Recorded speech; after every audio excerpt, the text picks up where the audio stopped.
Bismillahirrahmanirrahim. Assalamu alaikum students. I am Dr. Zahid. Today our topic is important terms used in plant tissue culture.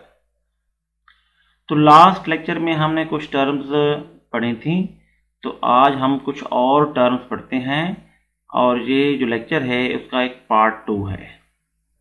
चलें start करते हैं। तो auxin क्या है? A group of plant growth regulators, natural or synthetic, which stimulate cell division, cell enlargement, apical dominance, root initiation and flowering.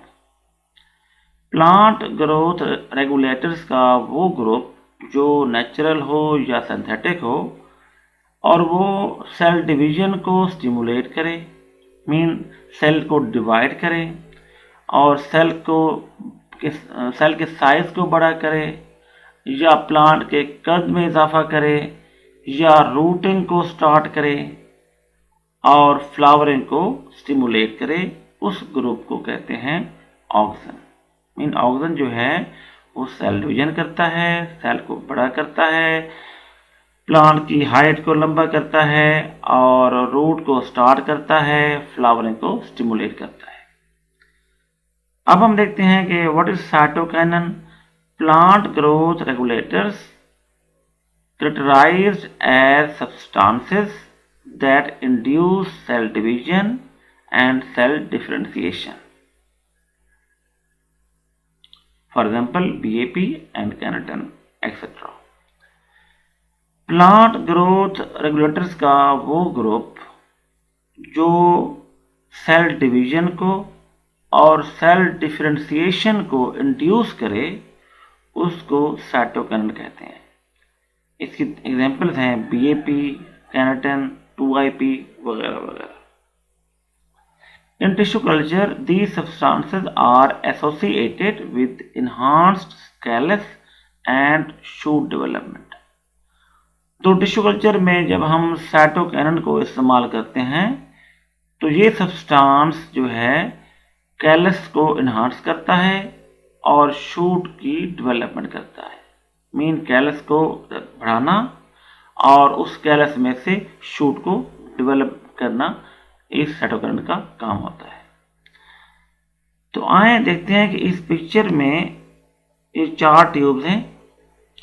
4 tubes में मुख्तलिफ मिकदार में auxin और साइटोकिनिन को इस्तेमाल किया गया है और फिर उनका जो है रिस्पांस चेक किया गया है। तो इन चारों ट्यूब्स में सेम एक्सप्लांट यूज हुआ है और सेम मीडिया यूज हुआ है, लेकिन इसमें ऑक्सिन और जो साइटोकिनिन है उनकी जो मिकदार है उनको कम ज़्यादा किया गया है और उनका प्लांट टिश्यू कल्चर पे इफेक्ट चेक किया गया है।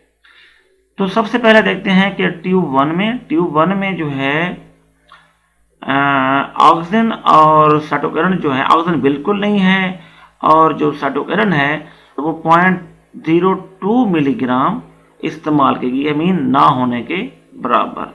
मीन इसमें ना साइटोकिनिन है और ना ही ऑक्सिन है।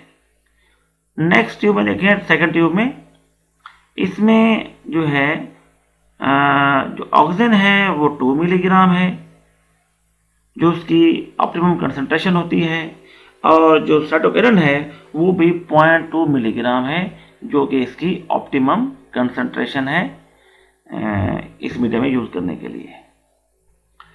थर्ड ट्यूब में देखें कि ऑक्सिन को वही रखा गया है 2 मिलीग्राम, लेकिन जो साइटोकिनिन है उसकी मिकदार को बहुत लो कर दिया गया है। इस तरह ट्यूब 4 में देखें कि जो ऑक्सिन है वो उसकी जो मिकदार है वो बहुत कम कर दी गई है, लो है, 0.02 मिलीग्राम इस्तेमाल की गई है, लेकिन जो साइटोकिनिन है उसकी मिकदार को बढ़ा दिया गया है 1 मिलीग्राम पर लीटर के हिसाब से यहाँ पे इस्तेमाल हुई है। अब हम चेक करते हैं कि इन चारों ट्यूब्स में जो ऑक्सिन और साइटोकिनिन है उनकी जो मिकदार इस्तेमाल हुई है उनका इफेक्ट क्या हुआ है।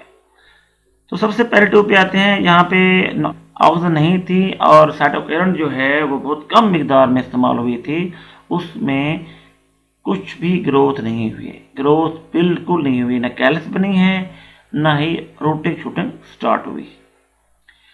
इसके बाद नंबर 2 ट्यूब में देखें कि ऑक्सीजन और जो साइटोकिनिन है उनकी मिकदार को ऑप्टिमम यूज किया गया है, तो यहाँ पे जो है कैलस बनना स्टार्ट हो गई है। नेक्स्ट ट्यूब में देखें, ट्यूब 3 में, इस ट्यूब में जो ऑक्सीजन है वो 2 मिलीग्राम है और जो साइटोकिनिन है वो 0.02 मीन कम मिकदार इस्तेमाल की गई है। इसमें क्योंकि ऑक्सीजन ज़्यादा है और साइटोकिनिन को बहुत कम इस्तेमाल किया गया है, तो यहाँ पे कैलस बनने के बाद रूटिंग स्टार्ट हो गई है, क्योंकि जो ऑक्सीजन है वो रूट स्टार्ट करता है, रूट को इनिशिएट करता है, वो शूट की तरफ नहीं जाता। अब आते हैं 4th ट्यूब की तरफ। इसमें देखें कि जो ऑक्सीजन है वो बहुत कम मिकदार में इस्तेमाल हुआ है, मीन 0.02 मिलीग्राम, जो कि बहुत कम है, ना होने के बराबर है। और जो साइटोकिनिन है इसकी मिकदार ऑप्टिमम लेवल से भी ज़्यादा कर दी गई है, मीन 1 मिलीग्राम। तो यहाँ पे जब देखते हैं तो इसमें शूट जो है डेवलप हुई है, लेकिन रूट डेवलप नहीं हुई, क्योंकि रूट जो डेवलप करता है वो ऑक्सीजन करता है, और क्योंकि यहाँ पे ऑक्सीजन बहुत कम है तो यहाँ पे रूट डेवलप नहीं हो सकी, लेकिन शूट डेवलप हो गई है।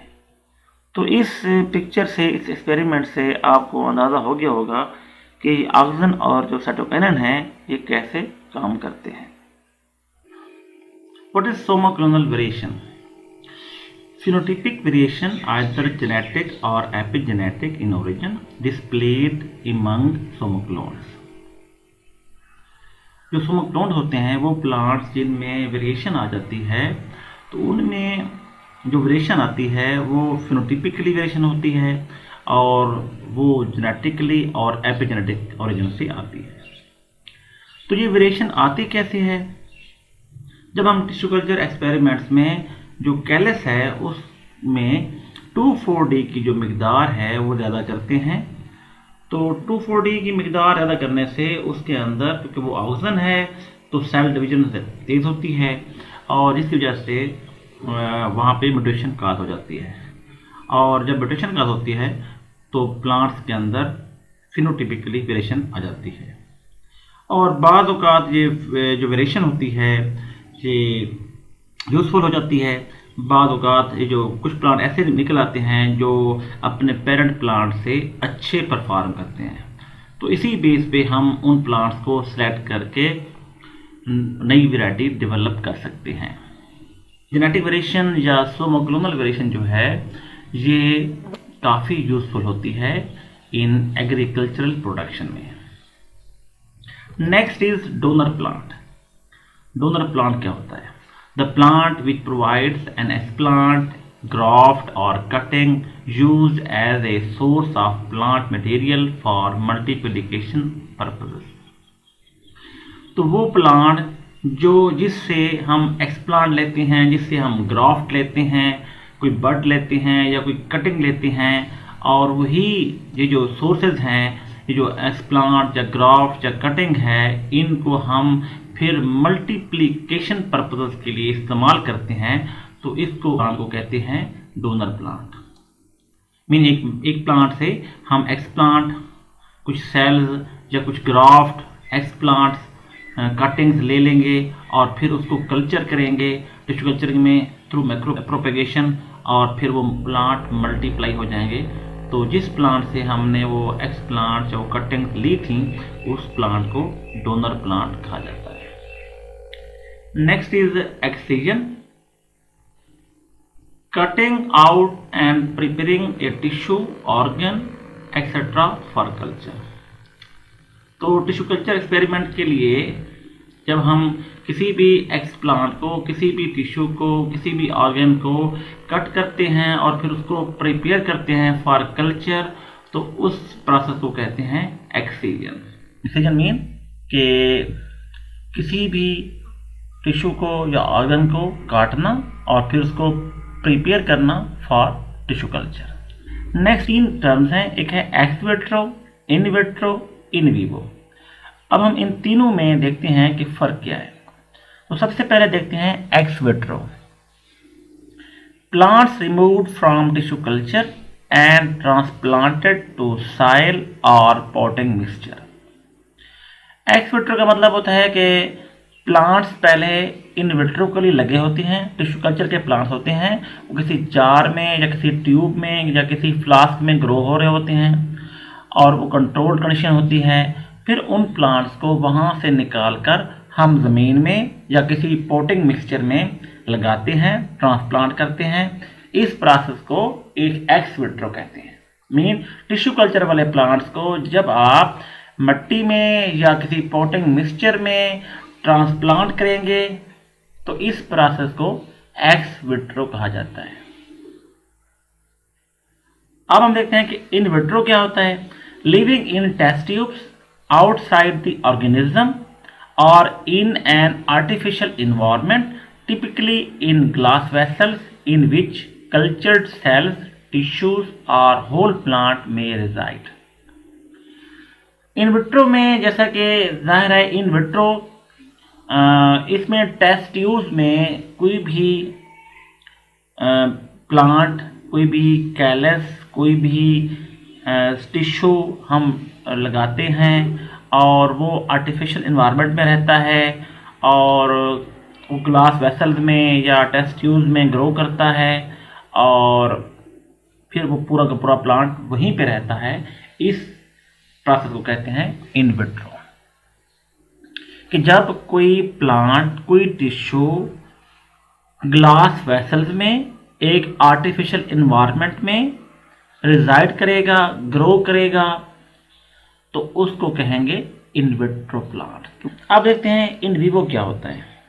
The natural conditions in which organisms reside, वो कुदरती कंडीशन जिसमें जानदार रहते हैं, जिसमें प्लांट्स ग्रो करते हैं, उसको कहते हैं इन विवो। मीन जिस तरह हमारी फसलें ग्रो कर रही हैं बाहर फील्ड में, हमारे दरख्त हैं, हमारे फ्रूट प्लांट्स हैं, हमारी वेजिटेबल्स हैं जो बाहर फील्ड में ग्रो कर रही हैं नेचुरल एनवायरनमेंट में, उसको कहेंगे these are in vivo plants. तो एक्स विट्रो प्लांट्स वो होंगे जो टिश्यू कल्चर में पहले ग्रो होंगे और फिर टिश्यू कल्चर से ज़मीन में या पॉटिंग मिक्सचर में ट्रांसप्लांट होंगे। और इन विट्रो में जो प्लांट है वो टोटली आर्टिफिशियल एनवायरनमेंट में रहेगा और वो ग्लास वेसल में या टेस्ट ट्यूब्स में ग्रो करेगा और वहीं पे पूरा का पूरा प्लांट बनेगा। इन विवो में ये होता है कि जो नेचुरल कंडीशंस हैं उनमें जब प्लांट्स ग्रो करते हैं उनको इन विवो कहते हैं। नेक्स्ट 3 टर्म्स हैं, एक है स्टेरलाइज, एक है एसेप्टिक और एक है फिल्टर स्टेरलाइजेशन। जो पहले टर्म है स्टेरलाइज। स्टेरलाइज क्या होती है? The process of elimination of micro organisms such as by chemicals, by heat, by radiation और फिल्ट्रेशन। तो फिल्ट्रेशन से, रेडिएशन से या हीट से या केमिकल से जब हम किसी भी माइक्रो ऑर्गेनिजम्स को ख़त्म करेंगे, किल करेंगे, उस प्रोसेस को स्टेरलाइज कहते हैं। आप देखते हैं कि एसेप्टिक क्या होता है? The state of being free of contaminating organisms जैसे कि bacteria, fungi, algae and all other micro organism except viruses.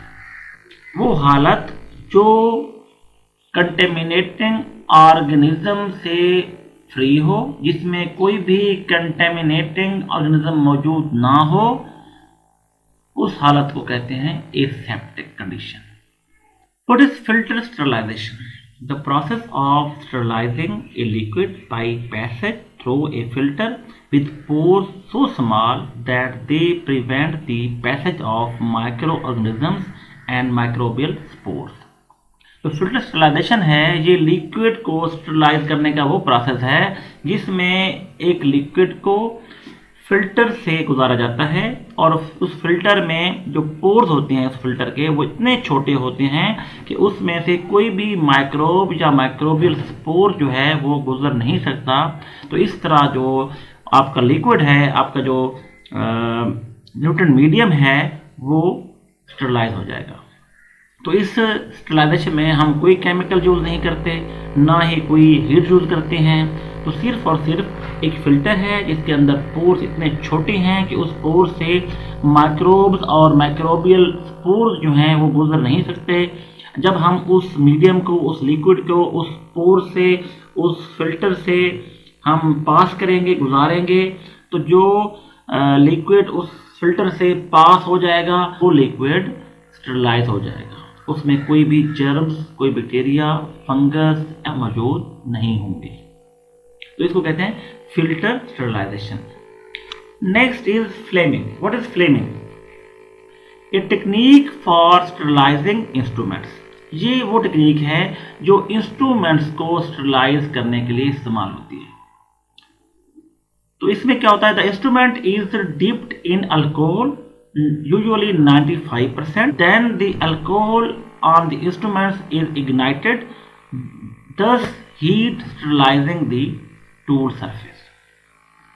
तो ये एक सिंपल टेक्निक है जिसमें हम इंस्ट्रूमेंट को स्टरलाइज करते हैं। तो सबसे पहले उस इंस्ट्रूमेंट को हम 95% एथेनॉल में डिप करेंगे, और डिप करने के बाद एक फ्लेम जो है उस इंस्ट्रूमेंट को फ्लेम के ऊपर इग्नाइट करेंगे, जलाएंगे, और इस तरह जो ही वो इंस्ट्रूमेंट फ्लेम के ऊपर गर्म होगा तो वो स्टरलाइज हो जाएगा। और मोस्टली सर्जिकल जो इंस्ट्रूमेंट होते हैं उनको इस तरह फ्लेमिंग के थ्रू स्टरलाइज किया जाता है। Next term is hardening of. Adapting plants to outdoor conditions by gradual withholding water, lowering the temperature, increasing light intensity, or reducing the nutrient supply. The term is also used for gradual acclimatization to in vivo conditions of plants grown in vitro.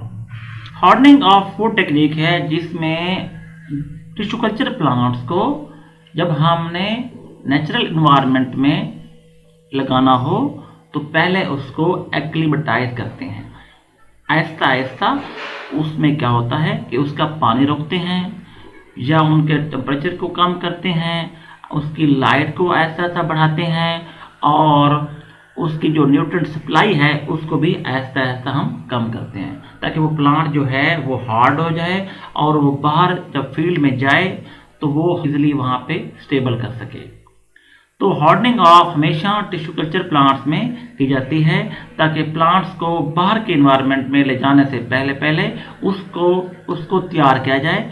उसको acclimatise कराने के लिए उसमें ये चीज़ें, पानी का रोकना, टेम्परेचर का कम कर देना, या लाइट इंटेंसिटी को बढ़ा देना, क्योंकि बाहर इन्वायरमेंट में लाइट इंटेंसिटी ज़्यादा होती है तो उसको पहले से हम आदी बनाते हैं कि वो बाहर जाकर सर्वाइव कर सके, या हम न्यूट्रिएंट सप्लाई कम कर देते हैं क्योंकि ज़मीन में जो न्यूट्रिएंट्स होते हैं वो कम होते हैं, और इसलिए वहाँ पे ले जाने से पहले हमें ये सारी चीज़ें करनी पड़ती हैं ताकि वो प्लांट जो टिश्यू कल्चर वाला प्लांट है जो आर्टिफिशियल इन्वायरमेंट में रहा है, जिसको हर चीज़ ऑप्टिमम मिलती रही है, लेकिन बाहर की कंडीशन में जहाँ पे पानी कम हो सकता है, जहाँ पे टेम्परेचर ज़्यादा हो सकता है या कम हो सकता है, जहाँ पे लाइट ज़्यादा होती है और जहाँ पे न्यूट्रिएंट सप्लाई कम होती है, तो वहाँ जाने से पहले उसको इस चीज़ का आदी करना पड़ता है ताकि बाहर के एनवायरनमेंट में वो सर्वाइव कर सके। इसको कहते हैं हार्डनिंग ऑफ।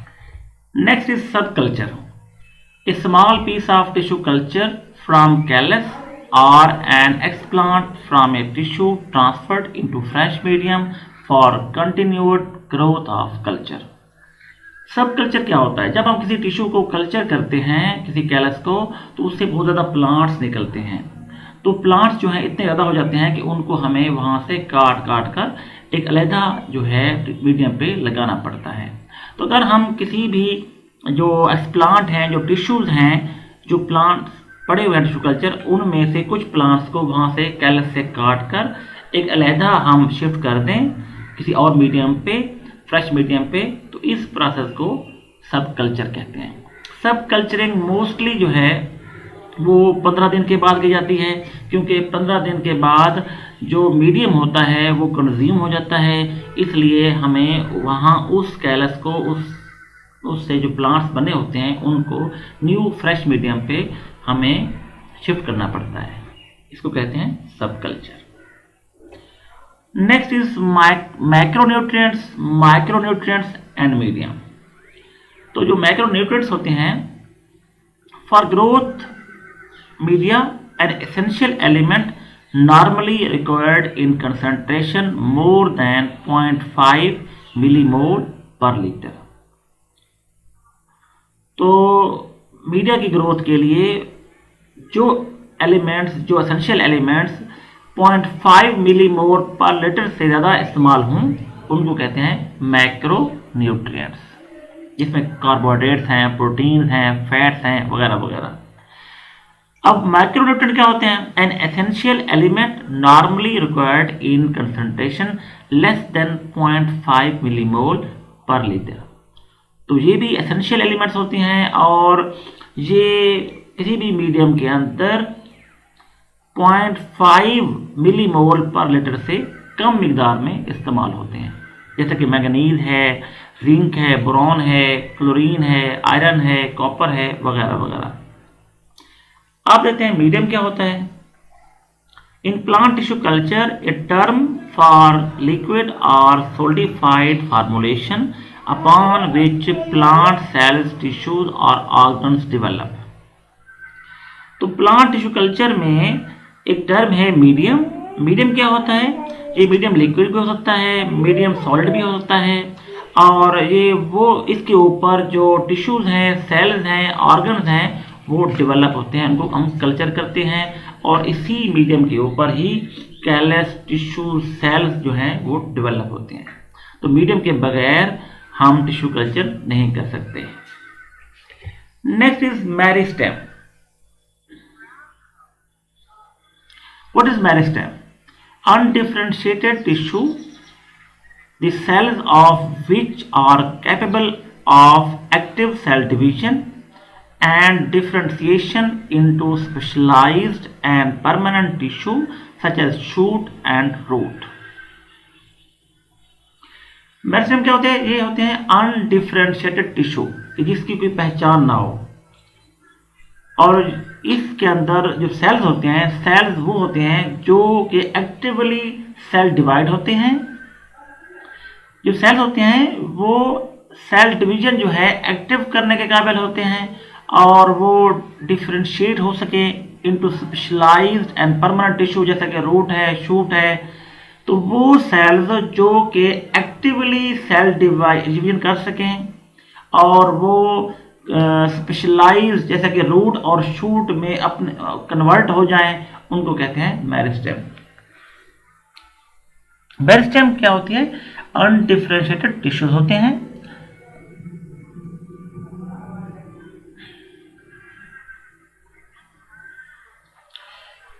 मेरिस्टेम क्या होती है? अनडिफरेंशिएटेड टिश्यूज या सेल्स हैं, और ये टिश्यूज या सेल्स जो हैं ये एक्टिवली सेल को डिवाइड करने के काबिल होते हैं, और इनसे रूट और शूट जो है वो बन सकती हो, और ये अपने आप को रूट और शूट में कन्वर्ट कर सकते हों।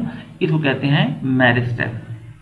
ये ऑर्गेनाइज्ड टिश्यू क्या होता है? Composed of regularly differentiated sales. Mean इस पिक्चर में देखें, सबसे पहले सेल्स हैं, सेल से टिश्यू डेवलप होंगे, फिर टिश्यू से ऑर्गन डेवलप होगा, जैसे लीफ है, और फिर ऑर्गन सिस्टम बनेगा, इसमें शूट बन गई, स्टेम है, और फिर लीफ है, और फिर ऑर्गेनिज्म पूरे का पूरा प्लांट, इसमें रूट भी शुरू हो गया है, और इसमें लीफ, स्टेम, पूरे का पूरा प्लांट बन गया है।